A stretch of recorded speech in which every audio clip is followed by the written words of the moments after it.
Aujourd'hui, nous sommes le 15 Mar Heshvan, au milieu du mois. Et même ce mois qui a commencé Mar, un peu amer, à partir d'aujourd'hui, ça va être l'inverse. C'est maintenant Ram, c'est la montée. Car je ne sais pas si vous avez remarqué, dans tous les cas, la paracha, elle parle beaucoup des épreuves qu'il a traversées Avraham Avinu dans cette semaine. Chacun de nous traverse des épreuves. Ça, c'est le Mar, c'est la descente. Des épreuves dans la paracha, des épreuves d'amour, de couple.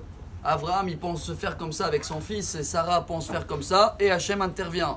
Des épreuves d'amour entre un père et un fils. Quand Hachem il dit à Avraham, tu prends ton fils et tu vas le sacrifier.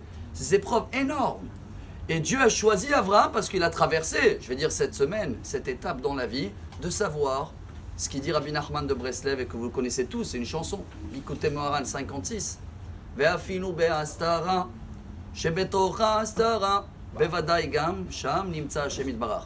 Dans les descentes, dans ce qui peut être des fois de la crainte, ça, je ne sais pas comment réagir. Akadosh Baruch Hu, il nous montre qu'il est derrière ça justement pour remonter beaucoup plus fort. Mais il faut savoir doser. La paracha nous apprend qu'Avraham a une bonté infinie.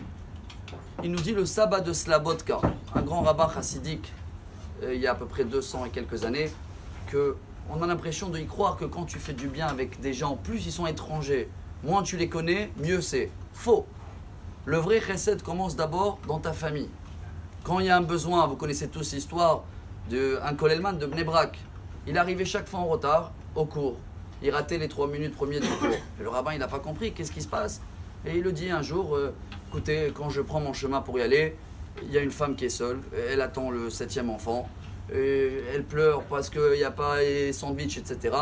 Et il faut que je l'aide. Alors le rabbin, il dit, bravo, dites-nous, c'est qui nous? Si on veut participer dans cette mitzvah. Il a dit, non, c'est ma mitzvah en premier, c'est ma femme. Et le rabbin, il a pris exemple à celui-là dans notre paracha aussi. Comment Hachem, il nous dit d'intervenir entre Avraham, Sarah, Avraham, Yitzhak, savoir que chacun de nous traverse, ce sera cette semaine, des épreuves. Ça peut être des épreuves très simples, comme on adore cette Gemara, Elchin, page 15. Tu as mis le pull à l'envers, tu t'es trompé de billet, le temps de boire le café, il s'est refroidi. Si tu comprends que c'est une épreuve de Dieu qui voulait justement que tu réagis, comment tu fais? Tu t'énerves?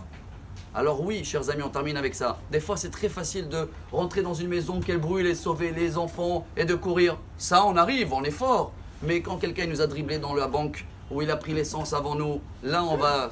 Alors quand il y a d'aide, il y a des épreuves petites dans la vie, la paracha de cette semaine, elle nous apprend. On va les traverser, ça prouve qu'on est les enfants d'Avraham, et on va sortir, Bezrat Hashem, beaucoup plus fort. Amen. Bonne semaine et des bonnes nouvelles.